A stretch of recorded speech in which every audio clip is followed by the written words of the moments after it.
todas as flechas da nossa aljava para poder tentar acertar o diagnóstico. A gente tem participações, como sempre, muito especiais. À minha direita, a doutora Edileide. À minha esquerda, nós temos o doutor Bruno Valdigem. O doutor Michael está cuidando da infraestrutura. Temos a doutora Lília do Eco, hoje fazendo às vezes... Eco é para fazer imagem, né? Eco faz imagem cardíaca, né? Hoje ela está fazendo, às vezes, do pessoal que faz imagem por ecocardiografia. E teremos em breve a presença da doutora Paula Esmano. Edileide. Bom dia a todos, quero agradecer a presença de todos. Vamos, então, começar a nossa sessão com mais um caso fantástico. Esse foi um caso de especial dificuldade diagnóstica. Vocês vão ver ao longo da evolução no quadro. Para apresentar o caso, temos o doutor Rafael, que será o nosso apresentador, e a nossa debatedora, no final, será a doutora Yasmin. Então, vamos começar, então. Doutor Rafael, por favor. Bom dia. Então, hoje, obrigado, doutora Edileide. Hoje eu fiquei responsável por apresentar esse caso. Então, vamos dar seguimento aqui na apresentação. Então, o paciente é o ACB, 62 anos, sexo masculino, natural de Itaí, São Paulo, procedente aqui da capital mesmo. A história dele, ele deu entrada aqui no serviço com um quadro de cansaço moderado aos esforços nos últimos 2 meses. Foi feita uma investigação prévia, externa, com um eco transtorácico, em que foi diagnosticado uma CIA osteosecundum, já com sinais de repercussão hemodinâmica e aumento importante biatrial e do ventrículo direito, mais uma hipertrofia ventricular esquerda concêntrica importante e uma disfunção leve do ventrículo esquerdo. Tinha uma hipertensão pulmonar também moderada na época e um derrame pericárdico sem sinais de repercussão, já presente naquele momento. De comorbidades, ele era hipertenso, dislipidêmico e diabético, sem outros históricos prévios. Já vinha em uso de algumas medicações, metoprolol, losartana, hidralazina, furosemida, espironolactona, rosuvastatina, o glifage, o daflon e a colchicina. Antecedentes familiares era apenas história para hipertensão, coronariopatias e tinha um histórico de morte súbita na família também. Não estava bem esclarecido quantos familiares acometidos. De exame físico, o que é digno de nota, ele vinha com uma frequência de 81 na primeira avaliação, saturando 96 em ar ambiente, com uma pressão de 140 por 90, e na parte cardíaca era um ritmo regular, 2 tempos, com um sopro sistólico 2 cruzes em 6, no foco pulmonar com desdobramento fixo de B2. Na primeira consulta foi feito um eletro, né, o eletro exposto aqui, um ritmo sinusal, com sinais de sobrecarga de átrio esquerdo, um desvio de eixo esquerdo, sinais de distúrbio de condução intraventricular, com possibilidades para bloqueio de ramo esquerdo associado. Ô, Rafael, vamos pedir para o doutor Bruno fazer algumas considerações sobre o eletro. Então, até então, nós estamos com uma paciente com diagnóstico feito, um paciente homem de CIA, né? E com, surpreendentemente, uma hipertrofia ventricular esquerda, que era tudo que a gente não esperava, né, para esse paciente. O que você achou desse eletro, doutor Bruno? Acha compatível com CIA? Acho que o Rafael brilhou na descrição do eletro aqui. Na verdade, tem um bloqueio de ramo esquerdo, um PR. No meu olho já parece VAV de primeiro grau, não sei se ele está limítrofe, eu não medi. Você mediu? Você tem mais de 200 milissegundos? Não. Bom, o PR está, se não tiver com BAV de primeiro grau, está limítrofe. Dá 3. O que me chama a atenção é que, pensando num paciente com CIA com repercussão, é pensar mais uma sobrecarga de VD, na verdade, que o hiperfluxo vai do ato esquerdo para o ato direito, sobrecarrega a passagem para o lado direito. Então, não é o eletro que eu estaria esperando, pensando só na cardiopatia congênita.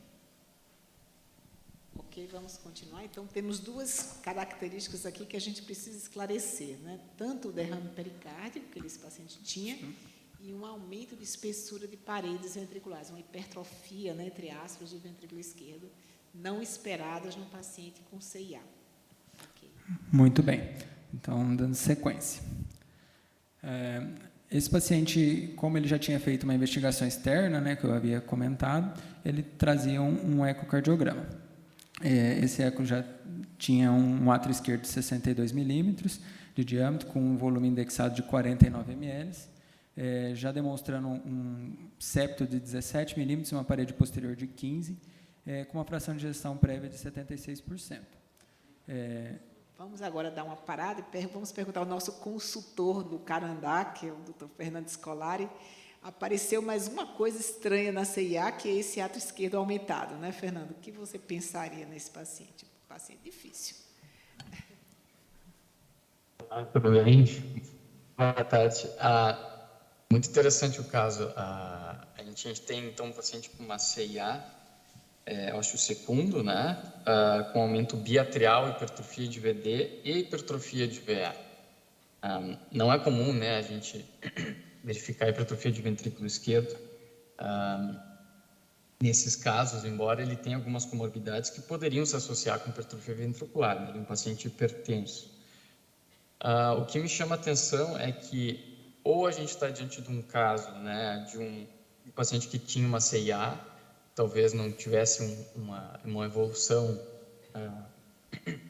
teria uma evolução tão patológica, digamos assim, mas que na presença de uma outra forma de hipertrofia aumentou o fluxo esquerda-direita por aumento de pressão de enchimento no ventrículo esquerdo, isso aumento de átrio esquerdo, de direito e leva também uma sobrecarga de VD. Ou a gente pode estar também frente a alguma outra cardiopatia não congênita, mas talvez genética, alguma outra causa de hipertrofia ventricular esquerda que a gente, no contexto de uma CIA. Mas o fato é que é uma hipertrofia inexplicada, né? Ela é uma hipertrofia que precisa de um maior esclarecimento, né? Só por hipertensão arterial, 17 de septo, 15 de parede posterior é bastante, né? É certamente um caso para o Dr. Ibrahim fazer uma ressonância e nos mostrar outros achados, assim, mas acho que é um paciente complexo e que provavelmente a etiologia não é bem esclarecida, a gente tem que ir mais a fundo. Perfeito, excelentes comentários, Fernando. Eu acho que o natural seria a gente pensar numa doença congênita, né, que é associada a CIA, né? Doutor Marcelo, quer fazer algum comentário, Marcelo? Eu acho que concordo com o professor que falou, acho que tem que levar a consideração da hipertensão, não sei se está mal controlada ou não, apesar que ela está com bastante fármaco antihipertensivo, mas eu acho que eu acredito também num septo de 17 para posterior de 15, eu acho um pouco improvável, eu pensaria em outras causas também, abrir o leque. Perfeito. Alguém mais quer fazer algum comentário? Doutor Ibrahim. Eu acho que se a gente pudesse fazer ressonância nele, seria uma coisa muito boa, mas ele, infelizmente, não vai poder fazer o exame. Né? Mas nesse momento ele poderia. Nesse momento ele poderia. Nesse momento ele poderia. Depois vocês vão ver por que não. Maicon, quer fazer algum comentário? Então, vamos em frente. Certo. Então, ele também trazia uma angiotomografia de coronária, em que foi visto um score de cálcio 0, de lesão digna de nota apenas uma DP de grande importância, com uma placa não calcificada em terço proximal e redução discreta da luz. A presença da CIA ósseo secundo, né, 17 por 12 milímetros, e dilatação de câmaras direitas presentes no exame. Esse paciente passou por uma internação, foi submetido ao fechamento percutâneo da CIA com uma prótese Amplatzer, procedimento que aconteceu sem nenhuma intercorrência e o paciente seguiu de alta para retorno precoce ambulatorial. Algum comentário dessa angiotomo, Ibrahim? Eu tinha uma pergunta para fazer, né? Essa angiotomo não achou nada no ventrículo esquerdo? Ela não mostrou? Pois nós não temos acesso a esse paciente. Ele já trouxe esses exames para a gente, né? Mas não tinha relato de nada descrito no... Descrito que não. Descrito não tinha nada. De ventrículo esquerdo, não. Porque com aquele eletrocardiograma a gente esperaria algum grau de repercussão mesmo que pudesse ser visto. Embora a ressonância seja superior à tomografia para isso, a gente esperaria que ela tivesse algum achado sugerindo aumento de espessura, né? Embora o Jorge não esteja aqui, o espírito dele está presente, então, aumento de espessura na parede ventricular esquerda. Né? Comente o que você acabou de encontrar na internet. Pois é, porque eu acabei de encontrar na internet aqui um artigo que fala da possível associação entre CIA e hipertrofia, principalmente cardiomiopatia hipertrófica, principalmente de forma apical, que os autores consideram que pode ser parte de uma manifestação multissistêmica de uma doença, uma associação de defeitos. Então, embora a gente não espere encontrar, como tem o eletrocardiograma, o Bruno e o Scolari falaram bem desse aspecto, aspecto sugestivo de hipertrofia ventricular esquerda, e tem o diagnóstico de CIA feito pelo ECO, que a tomografia reproduziu, a gente pode começar a pensar que essa associação existe e que aquele elétrico com sobrecarga ventricular esquerda não seja uma coisa tão inesperada assim. O que eu menos pensaria seria como essa HVE secundária à hipertensão, porque normalmente a gente espera no máximo 13, 14 milímetros, já é muito para uma hipertensão, né? E é muita HVE para hipertensão. Pode ser que ela até tenha servido como fator adicional, né, associado, mas não como causa exclusiva desse aumento de espessura. Vamos aqui. Dando sequência, no controle evolutivo, esse paciente, aqui eu trago alguns ecocardiogramas, né, tabelados ao longo de cerca de 10 meses de evolução, que foram feitos ao longo dos retornos ambulatoriais dele, que a gente percebe que de dezembro de 2020 até setembro de 2021, esse paciente, após o fechamento da CIA, ele apresentou uma redução do seu diâmetro ali do átrio esquerdo, ao passo que o septo e parede posterior também demonstraram uma redução de dimensões. Lembrando que esse primeiro exame ali é um exame externo, e os outros dois já são exames aqui do Dante. Também a gente percebe bem notável que, ao longo desses 10 meses, ele evoluiu com uma perda considerável da fração de ejeção do ventrículo esquerdo, saindo de 76% a 35% em setembro de 2021, e também uma dilatação do ventrículo esquerdo. A gente percebe aqui, era 45 por 28, foi para 55. Também de outro comemorativo, ao longo das consultas, foi sempre percebido uma persistência do derrame pericárdico. A gente percebe no exame de fevereiro de 2021, ele tinha um derrame importante, ainda sem repercussão, e em um retorno que ele apresentou em agosto de 2021, um derrame ainda de maior monta, 38 milímetros adjacente ao átrio direito e 47 adjacente ao ventrículo esquerdo, com uma fração de ejeção de 45. Aí já demonstrava sinais de disfunção sistólica discreta biventricular e uma hipocinesia septal com uma disfunção diastólica de ventrículo esquerdo de grau 2. Nessa consulta aqui de agosto, esse paciente, devido aos achados, ele foi encaminhado ao pronto-socorro. A drenagem do líquido, não é isso? E previamente isso, ele tinha perdido um segmento por um período de cerca de 6 meses, e em maio ele acabou apresentando um BAVT e necessitou do implante de marcapasso em Botucatu, que a gente não tem muitas informações. Ele só falou que ele apresentou esse quadro, e quando ele voltou em agosto para a gente, já com esse derrame pericárdico de grande monta, ele já apresentava esse dispositivo. Aí, em cima dessa evolução um pouco atribulada, aí, a gente pede quais as hipóteses diagnósticas aí que estariam ficando para esse paciente. Acho que agora complicou um pouquinho mais, né? Complicou muito. Eu queria, antes de fazer qualquer hipótese, perguntar para a Líria, 240 gramas por metro quadrado de ventrículo esquerdo é bastante ventrículo esquerdo, não é? E a fração de ejeção caiu bastante também. Caiu bastante. O paciente teve algum sintoma tipo dor, alguma coisa antes dessa queda de fração de ejeção, ou foi só dispneia? Ele não tinha, até então, ele não vinha com nenhum relato de dispneia, dor torácica. Todas as consultas ficaram registradas como um paciente assintomático, como se fosse classe funcional 1. A gente só não tem muita informação a respeito desse BAVT, do que aconteceu, de como foi o contexto. Sabe que se foi em maio, ele teve um mal-estar, e daí lá foi indicado o dispositivo, e aí quando ele retorna para a gente, ele já estava com o marcapasso. Perfeito. Não é a evolução que a gente esperaria depois do implante de um implante, sabe? Não deve ter nada a ver. Então, reforça a possibilidade de que tenha alguma outra coisa.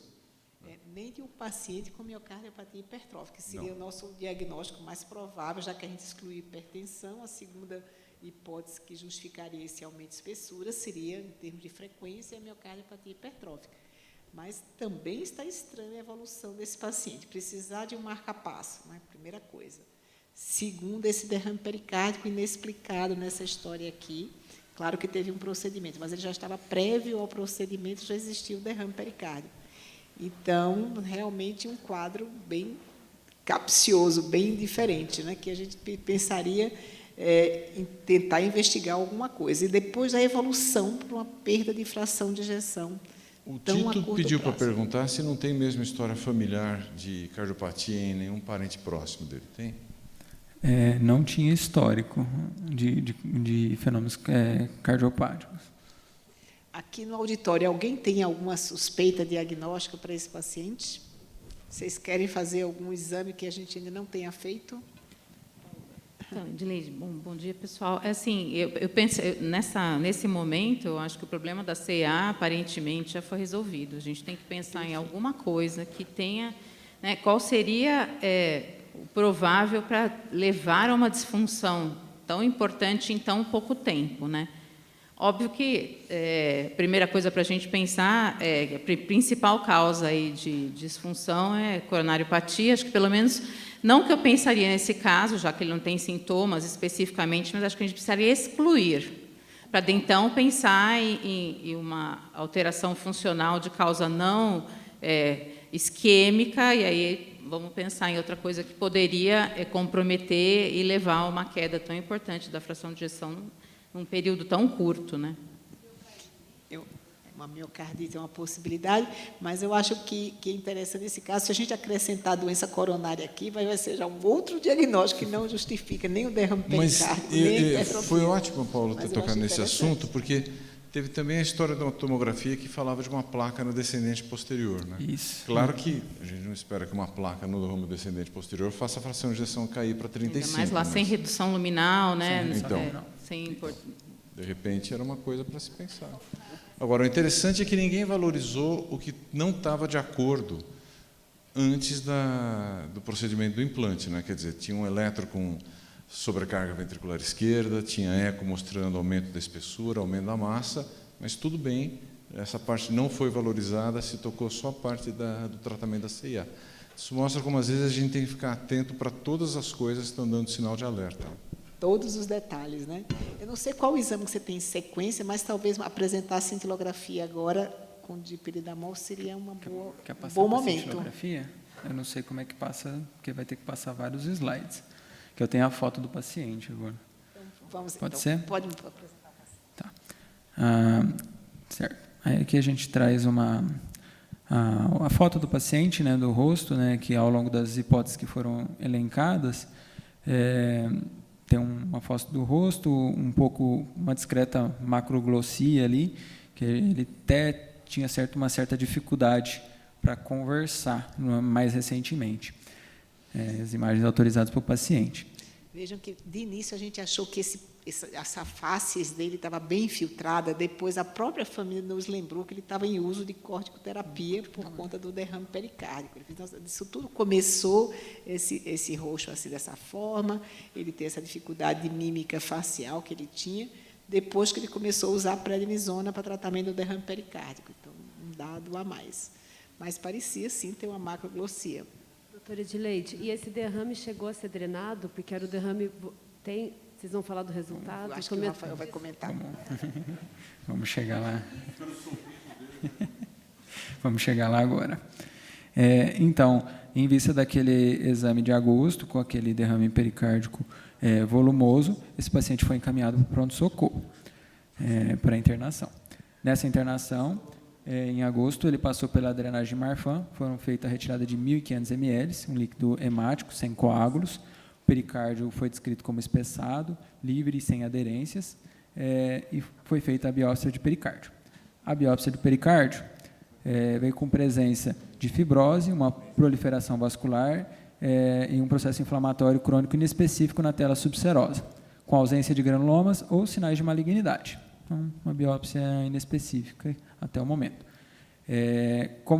Foi durante a internação, foi cogitado fazer a ressonância, porém, como ele estava com um marca-passo e esse marca-passo ele tinha uma divergência entre o fabricante do gerador e o dos cabos, a equipe acabou não considerando, não haver respaldo para a realização desse exame com segurança. Você vê, Scolari, fizeram isso só para a gente não poder fazer a ressonância que você tinha pedido. É pessoal a coisa. O Amplat, você teria algum problema, Ibrahim? Não, dá para fazer sem. A gente espera algumas semanas só por precaução, mas não tem nenhuma contraindicação formal. Não. Ibrahim, se tiver uma possibilidade de vir alguém aí do marca-passo acompanhar... Não, aí... porque o eletrodo é incompatível. Ele tinha um gerador mais moderno compatível, mas o eletrodo não. E aí você pode ter acidente por condição de estímulo elétrico para o miocárdio. Então, não. Tem que ser os dois compatíveis, o marca-passo e o gerador. A gente até fez já uns 3 ou 4 casos aqui no Dante, mas tem que ter os dois compatíveis. E agora, qual seria o próximo exame, né? Em vista disso aí, dessa evolução, a gente pede, seriam mantidas as hipóteses, existem novas hipóteses e quais exames estaríamos solicitando para dar seguimento na investigação desse paciente. Alguém do auditório quer fazer alguma ideia do que fazer agora com esse quadro clínico até o momento? Marcelo? Doutor Ionato, o microfone atrás de você. Apesar dele ter pequenas lesões coronárias, né, o afasto ele ter tido uma minoca, um espasmo coronário, né, a gente ainda não viu essa questão da isquemia ainda, que ainda pode ajudar. Perfeito. Vamos, a doutora Paula está aqui para resolver essa questão daqui a pouco. Algum outro exame? Fernando, quer comentar? Muito interessante, o caso está cada vez melhor. Mas acho que a gente também tem que considerar algumas outras alterações, assim, né? Então, a gente está em frente paciente com uma CIA, com uma hipertrofia inexplicada, com bloqueio avançado, né? E que, dentro desse contexto, ainda evolui com uma perda de função, uma fração de ejeção reduzida. A gente não vê como costumeiramente pacientes com hipertrófica, vamos dizer assim, se fosse uma hipertrofia nesse sentido, evoluírem, né, dessa forma. Mas isso acende vários alertas para que esse paciente possa ter uma doença de origem genética, né? Acho que ele tem uma indicação bem interessante de fazer um teste genético com um painel amplo. Claro que para doenças assim, de depósito, de glicogênio, outras, ele é um pouco mais velho, né? Ele já tem 62 anos, mas a gente nunca pode descartar talvez um Fabry tardio. Mas eu acho que a gente, talvez indo para esse lado, a gente possa ter algumas respostas, até porque a gente não pode ver a morfologia pela ressonância, né? Mas eu concordo também que eu acho que a cardiopatia isquêmica sempre é super prevalente, a gente tem que pelo menos afastar, dizer com segurança que não tem. Mas para achar aqueles 5% dos pacientes que têm manifestações, né, diferentes do usual, a gente às vezes tem que abrir mão de alguns testes mais avançados. Perfeito. Alguém mais quer fazer algum comentário? Doutora Catiane? Não? Sim? Se o CAT ajudaria em alguma coisa. Quer responder, Ibrahim? Eu acho que a gente antes começaria por um teste não invasivo, na minha opinião, já que o paciente não teve dor. Quer comentar? Eu acho que se o objetivo é só afastar doença isquêmica, né, não necessariamente doença obstrutiva, porque ele já tem uma angiotomo praticamente recente, de 1 ano, né? Isso. Talvez uma prova isquêmica, né, partindo do princípio que a angiotomo daria essa informação de algo importante, obstrutivo. Acho que não ia evoluir tão rápido, né, Ibrahim? Alguma coisa em 1 ano, né? CAT superior a angiotomo, Ibrahim? Não, a gente sabe que ele tem mais precisão para ver algumas coisas, embora nesse paciente o score de cálcio fosse 0, então a chance de discordância é menor. Mas eu concordo com a Paula, acho que eu levaria para o CAT se fosse um paciente que tivesse um quadro mais sugestivo de doença coronária. Por isso que eu perguntei aquela hora se ele teve dor. Se ele tivesse tido dor, se fosse uma dispneia ou um equivalente anginoso, que a gente percebesse que estivesse progredindo mais rapidamente, que lembrasse a evolução de doença coronária, acho que o próximo passo poderia ser um CAT. Mas, nesse momento, como é mais uma dúvida de uma placa que já parece meio estranha, porque estava num paciente com score de cálcio 0 e tal. Acho que o exame de perfusão vem perfeitamente para a gente manejar o que a gente precisa nesse momento. Edileide, deixa eu fazer uma pergunta para vocês, e até para o Bruno, né? Alguma coisa aconteceu depois que ele implantou esse marca-passo. O implante do marca-passo poderia, se tivesse colocado, às vezes, as espículas de uma forma... Eu estou aqui, né, como leiga. Ele poderia provocar uma piora da função, porque, concomitantemente a esse BAVT e essa colocação do marca-passo, piorou muito a função dele, né? Não é uma coisa esperada. A gente deveria pensar em outras causas aí, de, sei lá, de miocardiopatia que cursam com esta evolução, mas talvez pensar se tem alguma associação com a colocação desse marca-passo. Legal. Tem duas coisas bem interessantes aqui. Uma é que ele está soprando para mim aqui, da sincronia, que são eles que geralmente resolvem quando a gente fica na dúvida. 10% dos pacientes que já tem algum grau de disfunção, quando você coloca marca-passo fora do septo ou fora do sistema elétrico de condução mesmo, eles evoluem com algum grau de disfunção. Às vezes essa disfunção não é clínica, 10% é um número muito alto, mas às vezes é só uma dilatação do ventrículo esquerdo, uma coisa sutil que passa despercebido, por isso esse número parece tão assustador, mas chega a 10%. Uma coisa que quanto mais largo o QRS, mais ectópico o ponto de estimulação, por isso a gente até evita colocar em ponta, e pelo eletro ele está bem na ponta mesmo, maior a probabilidade de você ter isso. Tanto que o implante epicárdico, que você faz muito em criança, ou em cardiopatia congênita ou falta de acesso, gera uma desincronia muito maior do que o implante endocárdico. Uma outra coisa que eu acho que vale a pena comentar é em relação ao fechamento do septo. Pessoas muito pequenas, ou quando a prótese é muito grande, ou quando tem algum grau de doença do sistema elétrico pré-existente, são mais propensas a aumentar o grau de bloqueio na colocação da prótese, que a prótese, bem ou mal, vamos dizer assim, é um guarda-chuva de dois lados, que ele tem que ficar um pouco maior que a CIA e tem que se prender no septo.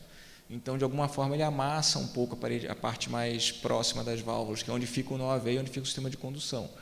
Então, assim, a relação temporal disso, eu não sei te dizer, não sei se teve uma piora, que tem uma fase inflamatória, geralmente inflama, quando acontece isso, recupera.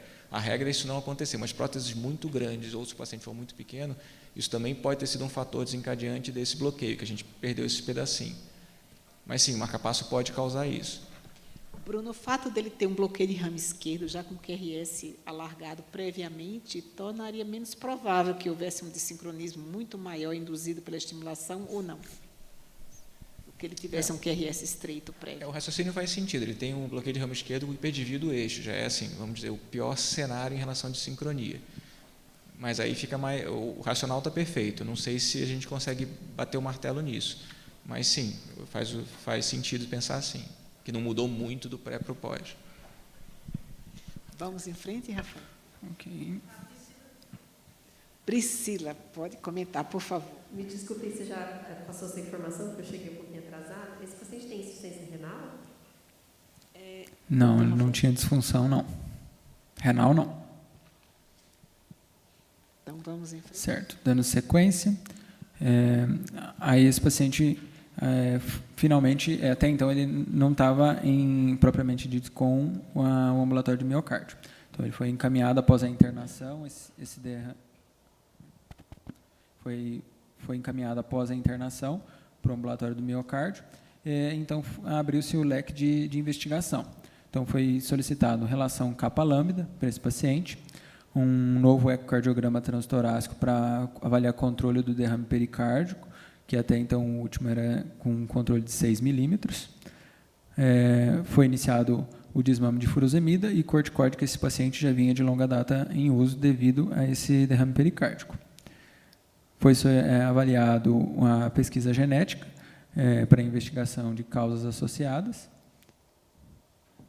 e solicitado uma cintilografia miocárdica para esse paciente. Ao longo da internação também, ele fez uma tomografia de tórax, que eu vou pedir para o Dr. Ibrahim comentar para a gente.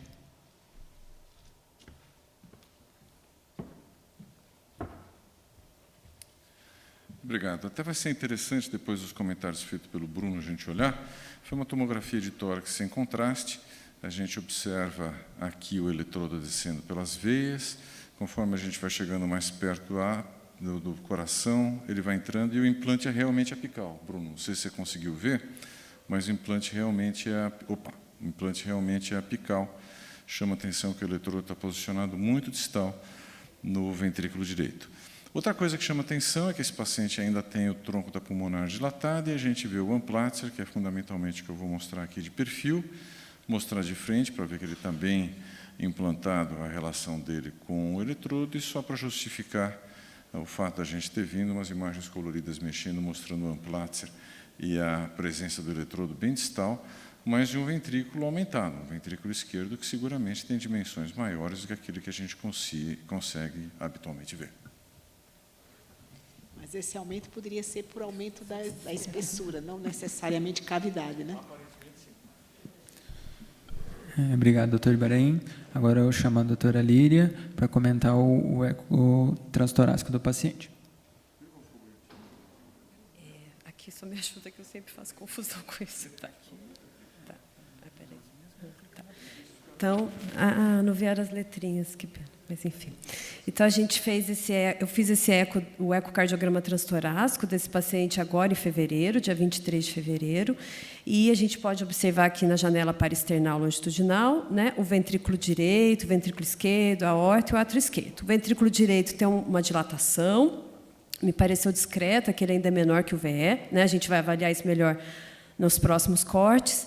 E o que chama a atenção, o ventrículo esquerdo tem um aumento da espessura, de caráter simétrico, tá? Um pouquinho maior no septo. Nesse exame eu medi 14 e 13, tá? A espessura do VD, a gente calcula pela janela subcostal, deu um aumento leve de 6 milímetros, também com aumento da espessura. E o VE eu não achei dilatado, até ao contrário do último eco, né? Eu achei um diâmetro diastólico de 48, sistólico de 37, com uma fração, com uma redução moderada, discreta a moderada, de caráter difuso. Tá?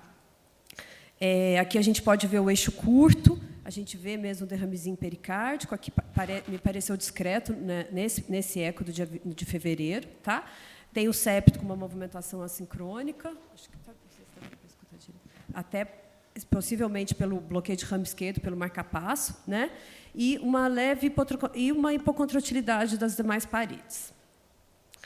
O apical, a gente vê o ventrículo direito, aqui não foi focado para ele, mas parecia ter um déficit discreto.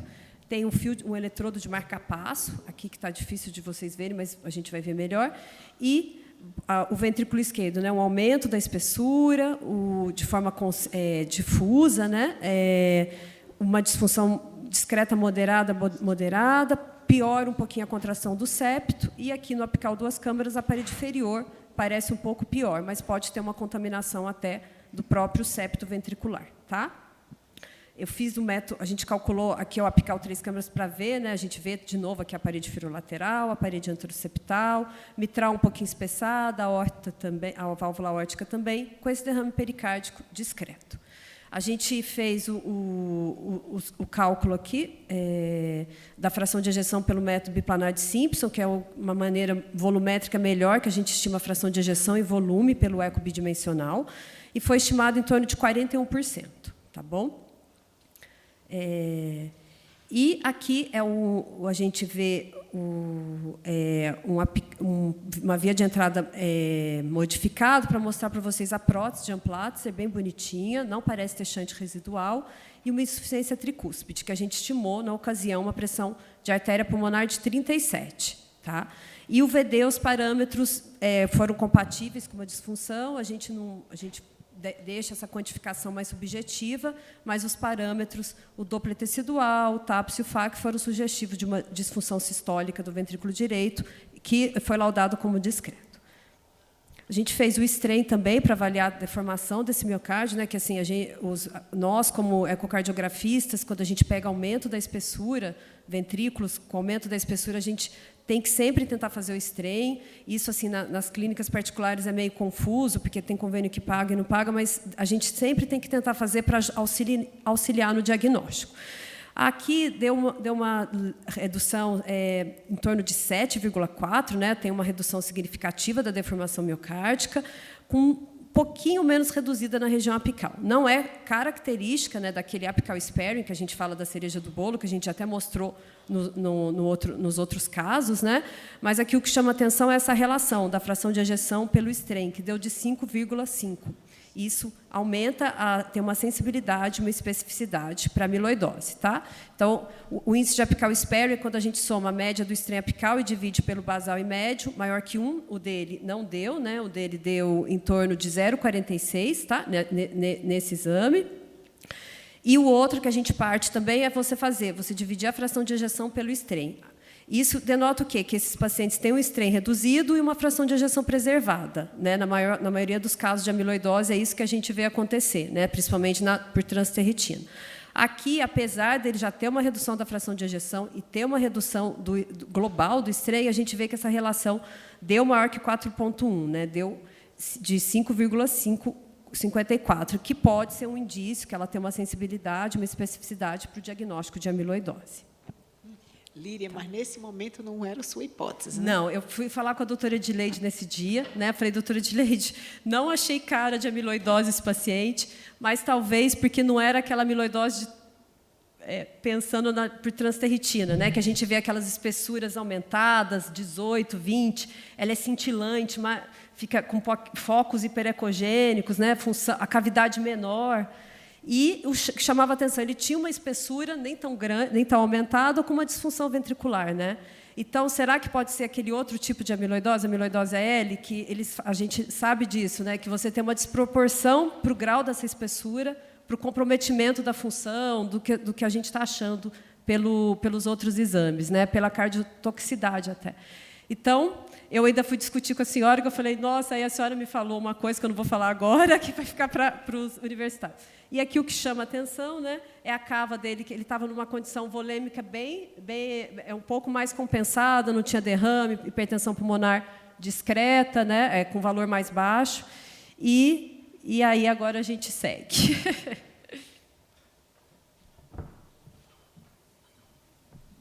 Ainda estamos sem diagnóstico. Cintilografia. Vamos ver se a doutora Paula...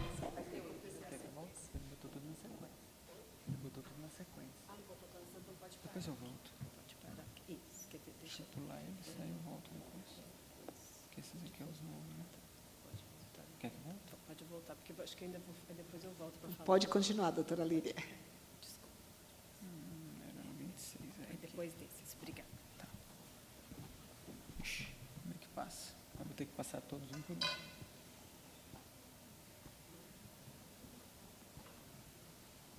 Depois nós voltemos. Só um segundinho. Aqui. Aí, agora a gente traz a cintilografia miocárdica que foi realizada no paciente. Eu chamo a doutora Paula para fazer os comentários. Agora teremos a resposta para a disfunção, vamos ver. Eu gostaria bastante de dar essa resposta, viu? Mas a imagem realmente é super bonita. Né? E assim, ela foi feita antes esse eco, né? Vejam que ela é aqui de setembro de 2021. Mas o que é importante, né, que a gente olhando, ela praticamente exclui isquemia ou alteração sendo por causa isquêmica. Porque até tem uma hipocaptação aqui mais no segmento basal da parede inferior, mas vejam como é muito pior na fase de repouso, né, do que na fase de estresse. E assim, tem um ponto de captação extracardíaco bem interessante aqui, e ele está roubando a atividade desse segmento. Ou seja, então, o que a gente observa é que tem a cavidade um pouco dilatada, principalmente um aumento importante aí do ventrículo direito, que geralmente nem aparece nas imagens, né? Então, aqui ele se mostra dilatado, a cavidade quase do tamanho um pouco menor que é do ventrículo esquerdo. Não há alterações segmentares da perfusão. E tem um achado aqui que também, né, a gente olha, né, ou seja, tem um ponto de maior captação aqui no segmento apical da parede septal. Né? Então, assim, não dá para dizer, Edileide, que tudo tem espessamento, mas tem nesse momento em que fez, né, tem um ponto de captação, ou seja, tem uma imagem que sugere um espessamento aqui no segmento apical da parede septal, não há alterações sugestivas de isquemia, e tem uma alteração da função ventricular aí de, vejam como 38%, 39%, praticamente bate com a imagem aquela do eco, né? Então, aqui a gente consegue ver. E aí, se eu tiver dúvida aí dessa parede inferior, né, eu vou virar aí, eu fiz aquisição em várias projeções. Então, o que chama a atenção é que a parede septal tem uma contratilidade alterada, passa desse gradeado aqui na sístole máxima, mas, então, até eu poderia dizer que está fora de fase, ou assincrônico, ou discinético, né? É muito comum, a gente pode observar esse achado em pós-procedimentos cirúrgicos, né? Então, tem aí a correção da CIA, mas também o bloqueio de ramo esquerdo, há uma contratilidade aí do septo num momento diferente do resto do ventrículo. Mas, então, tem uma alteração da contratilidade septal. E aí eu vou colocar nas outras paredes aqui para a gente ver. A parede lateral realmente não tem alteração da contratilidade, porque se a gente olhar de lado aqui, a gente vê que o septo contrai bem pior do que a parede lateral, né? E, assim, realmente, nesse segmento basal da parede inferior, talvez tenha uma discreta menor contratilidade, mas que, em ambos os momentos, não chama muito a atenção. Então, eu diria que não há alterações, possivelmente não seja de causa isquêmica, e tem esse pontinho aí de maior captação aí nesse segmento apical da parede septal. Tá? Mas ainda a gente não consegue dizer, não dá para dizer que é uma miocardiopatia hipertrófica, né? Ou seja, só tem esse ponto de espessamento, e o que chama a atenção realmente é a dilatação da cavidade do VD e a ausência de alterações sugestivas de isquemia. Perfeito, Paula. Obrigada. Imagens bonitas. Continuamos sem diagnóstico.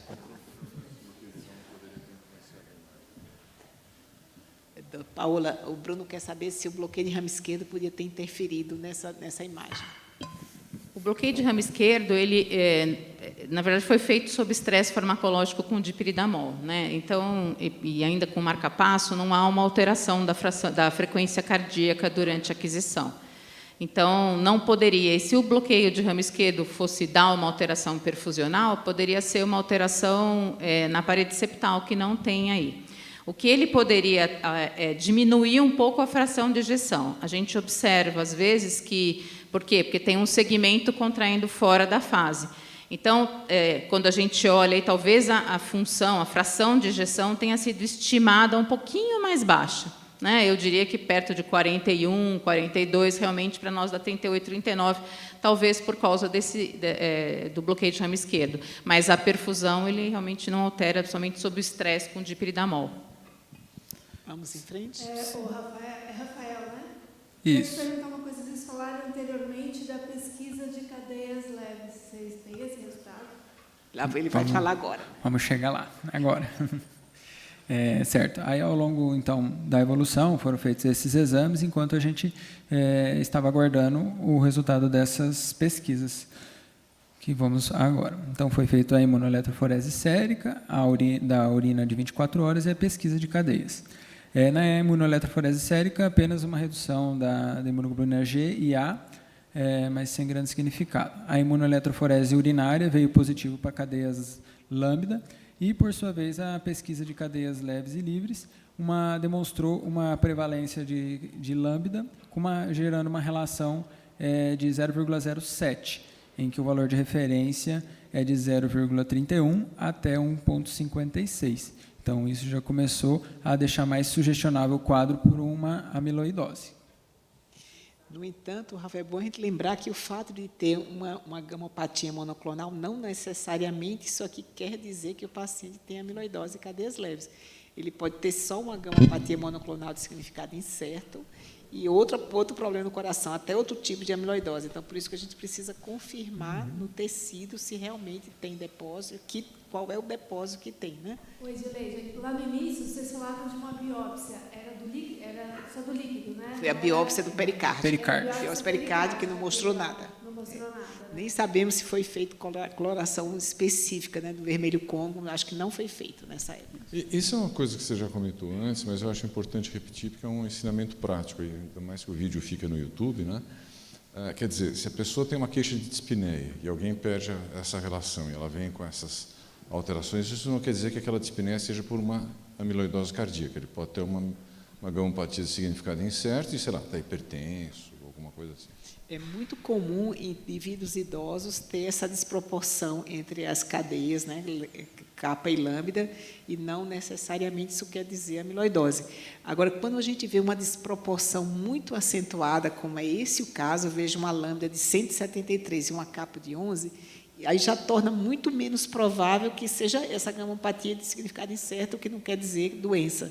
Então, já fica muito mais provável que seja realmente doença, mas, a rigor, a gente precisa confirmar na biópsia de um tecido periférico ou cardíaco, qualquer órgão afetado, se existe depósito com a cadeia lambda, no caso. E quando esse resultado chegou na sua mão, considerando a história clínica que você tinha, o tipo de evolução, aí começou a aparecer mais amiloidose ou não? Sim, já essa desproporção muito acentuada, e com essa história do derrame pericárdio, perda de função. Então, agora a ideia ficou muito mais provável, né? E a gente só precisava, a curto prazo, confirmar que realmente era amiloidose e cadeias leves. Né? Justo. Né? Aí, numa consulta do final de fevereiro, em cima dessa relação capa-lambda alterada, começou-se a investigação para tentar encontrar o sítio de depósito para confirmar o diagnóstico. Dessa forma, foi solicitado uma biópsia de língua junto ao odonto e foi considerado, começaram a se considerar já uma biópsia endomiocárdica, caso a biópsia de língua viesse com significado indeterminado. No dia 18, esse paciente já tinha feito a biópsia, já com presença do resultado. A biópsia de língua, a princípio, veio negativa para a pesquisa de depósito de proteína beta-amiloide. E, então, foi dada sequência para a investigação da biópsia endomiocárdica, que foi realizada posteriormente, e que o resultado também não veio fechando o diagnóstico, ela veio com sinais sugestivos de amiloidose. Nessa hora foi conversado, juntamente com o familiar, com o paciente e os seus familiares. Dentro das possibilidades, elencou-se a realização da espectrometria de fluxo, que eles acabaram optando pela realização. Então, o material, o bloco dessa biópsia miocárdica, ela foi encaminhada para a espectrometria. Só uma correção, é espectrometria de massa. Desculpa. Desculpa o erro. Aí, junto a isso, também foi discutido pela possibilidade dessa amiloidose AL, que estava se tornando mais provável para ele, foi encaminhado, conversado com um hematologista e encaminhado para uma avaliação, para a realização de biópsia de medula. Ele passou por essa avaliação, realizou a biópsia de medula. A princípio, o anato patológico veio com a pesquisa negativa, e o imunistoquímico veio apenas com plasmócitos com 30% de elementos nucleados, que seria compatível com uma neoplasia plasmocitária, inicialmente.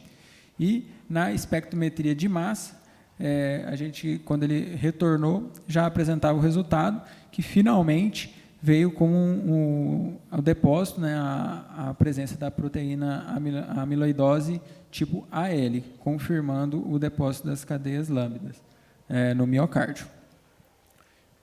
Por fim, o hematologista ele fez a avaliação e concluiu o diagnóstico, amiloidose de cadeia leve, com restrição lambda associada a uma pequena carga tumoral para mieloma múltiplo. Em que, no momento que ele havia avaliado, o único órgão acometido era o coração e estava aguardando ainda a avaliação renal. A programação para o paciente era uma quimioterapia associada a inibidor de proteasoma por 4 ciclos, seguido de uma fase de consolidação com um transplante medular ósseo autólogo.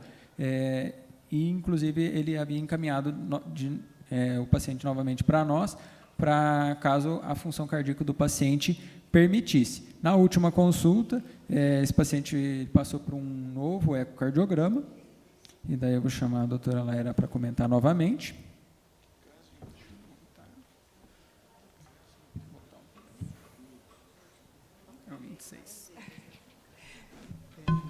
que deu para fechar, que é a amiloidose de cadeias leves, mas foi um caso de difícil diagnóstico mesmo. E até quando ele fez essa biópsia no miocárdica, falamos com o patologista, ele disse assim, olha, não tenho certeza, parece mais a hematoxilinose, que ele esteja com o músculo bem infiltrado, mas a coloração com vermelho corou muito fraco. Eu estou aqui na dúvida, até o final, até com a biópsia a gente teve dúvida, mas graças a Deus foi possível fazer a espectrometria de massa, que foi, então, confirmou o diagnóstico.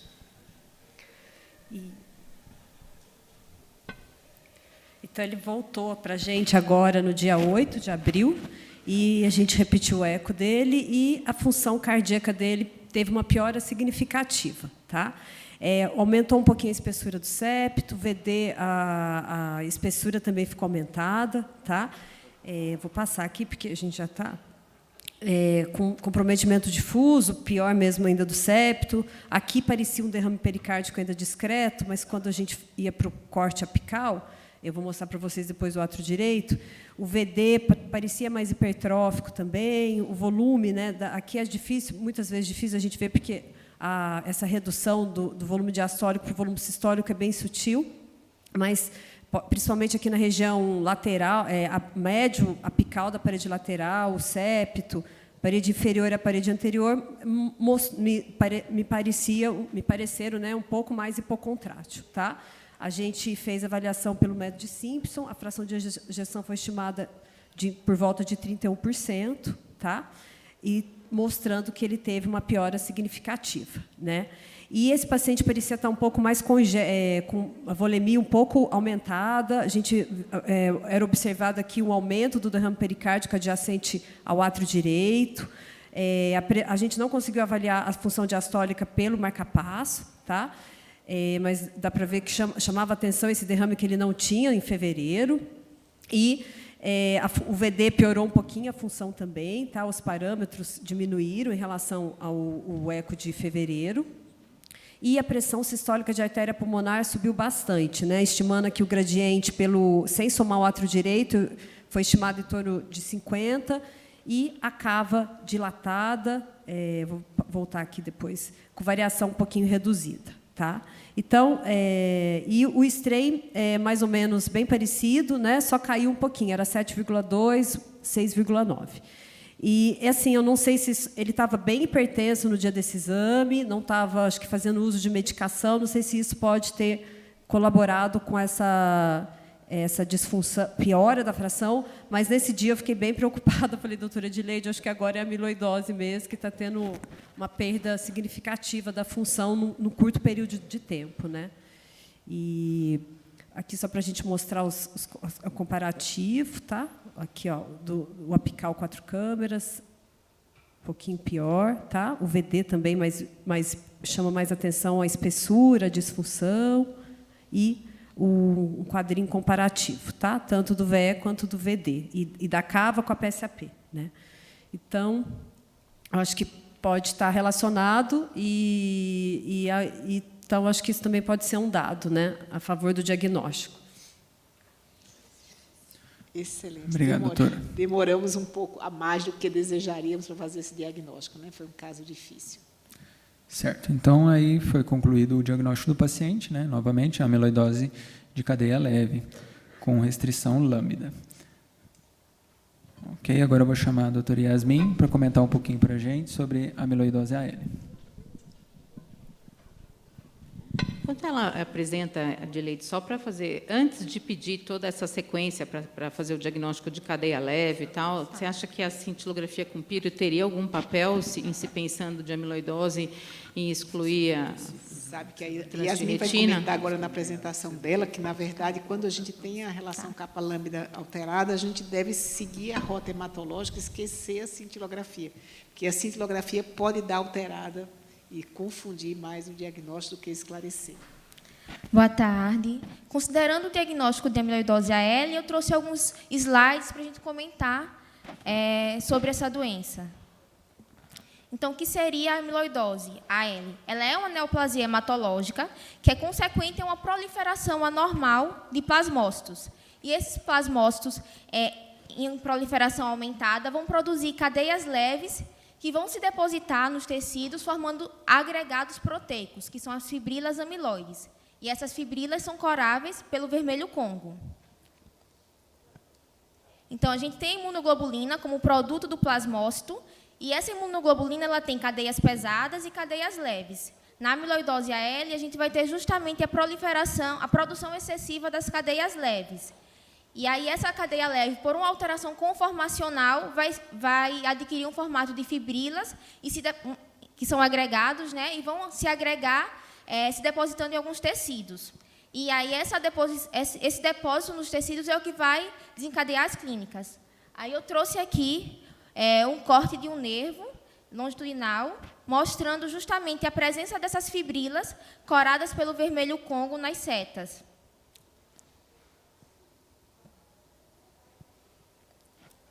Com relação à epidemiologia dessa doença, ela acomete mais adultos mais velhos, acima principalmente dos 60 anos, tem um predomínio pelo sexo masculino, acometendo 10 casos por 1 milhão de pessoas por ano, e acomete todas as regiões e todas as etnias.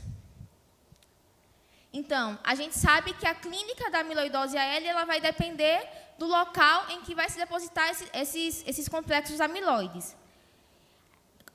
Então, vai depender dessa deposição. Se depositar no sistema nervoso central, a gente pode ter demência, convulsões, ataxia, AVEs, ataques químicos transitórios.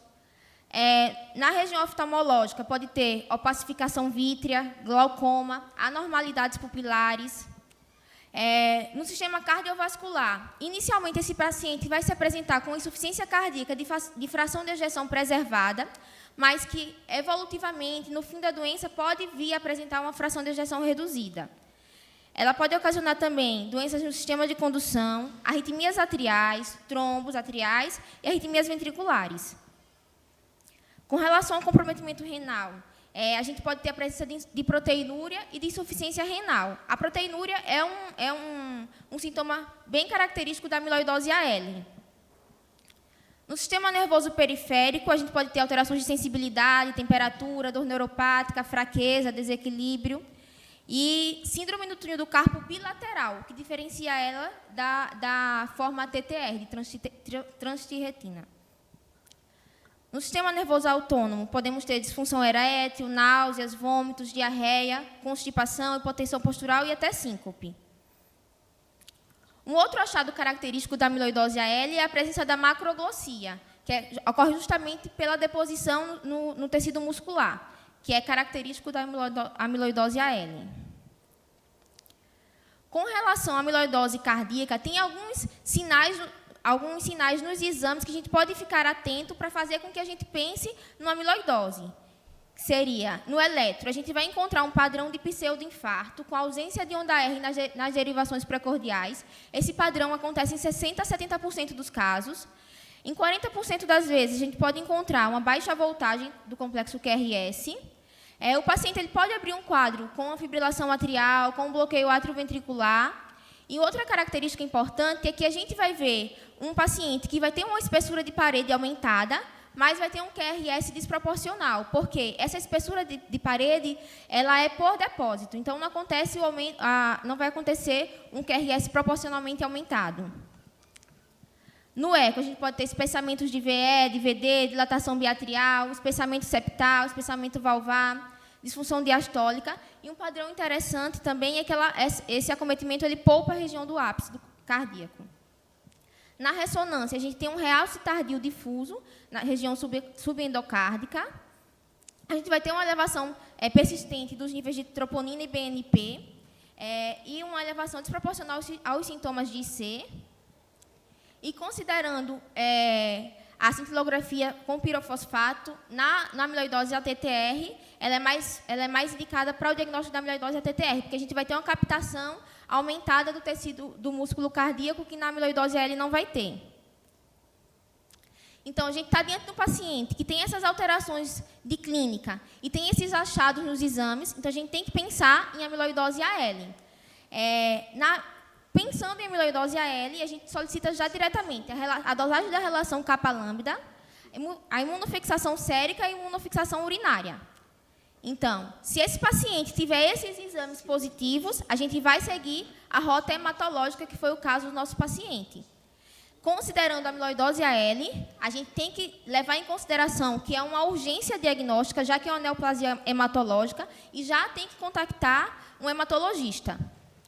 E prosseguir a investigação, inicialmente com a biópsia de tecido periférico, que pode ser tecido gorduroso, pode ser da língua, como foi feito no nosso paciente. E, a partir do momento que a gente detecta, a gente já pode fechar o quadro como uma amiloidose cardíaca.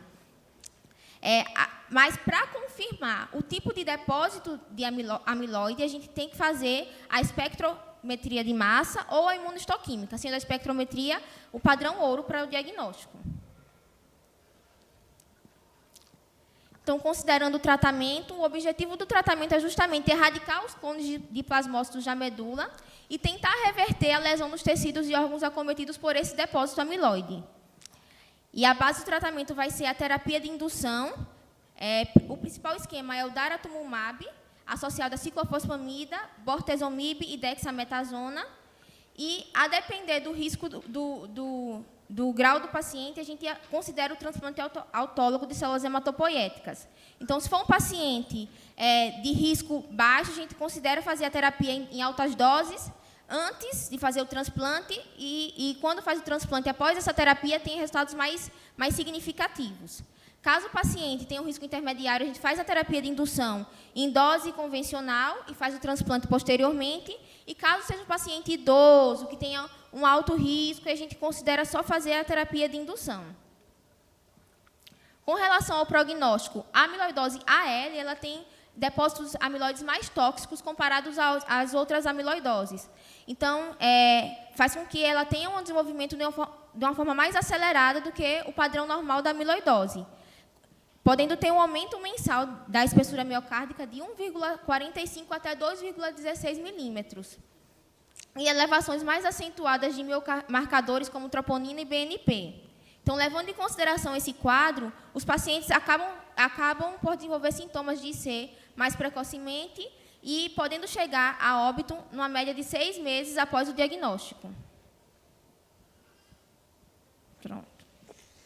Excelente, muito obrigada. Boa revisão, doutora.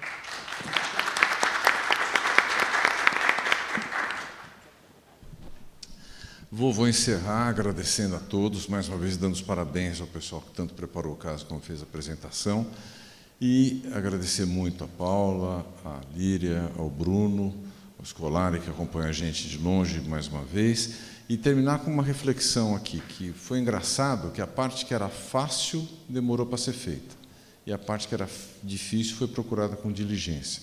O que eu quero dizer com isso? Se a gente pegar o caso e for olhar os pormenores desde o início, dava para perceber que não era só uma CIA, que tinha alguma coisa a mais. O eletro falava isso, o eco falava isso. E se a gente pede exame, a gente tem que acreditar no resultado ou ir atrás para saber se aquilo está certo ou está errado. Então, era fácil perceber que tinha uma coisa que tinha que ser investigada e não foi. Por outro lado, quando se percebeu que foi, aí diligentemente se foi atrás de saber, fez toda a cadeia, mais de um exame, pediu cintilografia, pediu as cadeias das proteínas, se investigou todas as possibilidades para a gente chegar lá. Então, acho que, pelo menos como lição, a gente tem que levar isso. Quando alguma coisa foge do habitual, liga o sinal de alerta e investiga. Mas foi, mais uma vez, uma reunião. O Brunel comentando aqui que a gente aprende muito toda a reunião que a gente vem para cá. Foi muito boa de novo. O último comentário que eu queria fazer é sobre a ocorrência do bloqueio AV total, né? O Bruno fez uma possibilidade de correlação com a prótese, mas a gente tem visto alguns bloqueios inexplicados, assim, serem por depósito, serem cardiopatias outras, né, congênitas, genéticas, e, nesse caso, eu acho que, provavelmente, o bloqueio AV total foi por depósito mesmo, um sistema de condução que esse paciente teve. Eu acho que mais uma coisa para nos acender um alerta que pode ser a manifestação inicial de amiloidose e bloqueio AV total. Certo, acho que é isso. Então, pessoal, muito obrigado pela presença e até a próxima. Também agradeço a todos, uma boa tarde. Bom.